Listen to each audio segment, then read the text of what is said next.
question. This is your first project. I mean, this is definitely not your first movie, but this is the first directorial project. Yeah, first directing of a feature film. Yeah, with you know, a lot of help from some people who have done it before and very well. But you were part of a team for Lord of the Ring already, and part of the crew for Peter Jackson. So, how does it feel to be, you know, be on your own? Well, I mean, pretty terrifying. It'd be a lot more terrifying if I was on my own, but you know, I had a lot of, you know, support. We went into a big creative collaboration with you know, Peter and Fran and Philippa, and you know, they asked me if I wanted to direct this film. And did you struggle? Yeah. No, I did. For how many days? Oh no, I know about 15 seconds. Oh. Well, no, I just knew. I thought.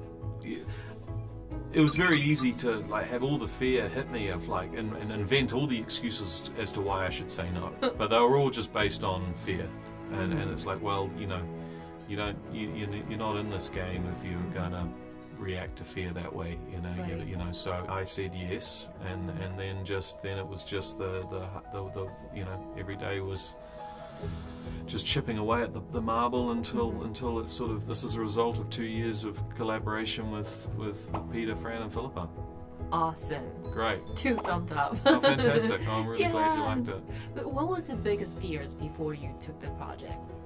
The biggest fear is that you're gonna screw it up. You're not gonna, you know, you're gonna make it, you know, you're gonna make some big mistake that results in the film being bad or being unwatchable.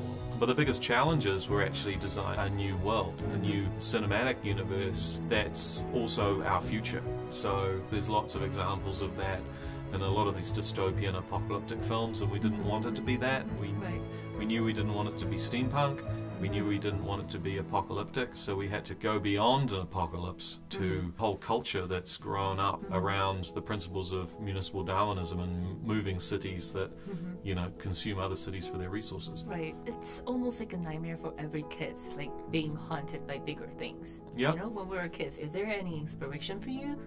When you were kids? Oh, no. You experienced something? I didn't really draw on any nightmares or fears as a child, but I had plenty of nightmares and fears while I was making the film. Really? Can you give us an example? Oh, just, you know, again, just worried. You know, just worried about, you know, are you making the best decision? Are you, when you make your first film, first feature, usually, you know, there's not much money involved. You can kind of have complete creative control, and you're not having to worry about the pressure of you know, a big Hollywood investment in your film. You know, you sort of can make something that's a much smaller story, you know, not hundreds of extras and you know, a big complex cast and many, you know, that's all over the world and futuristic flying ship. Cut the rope! You want to die?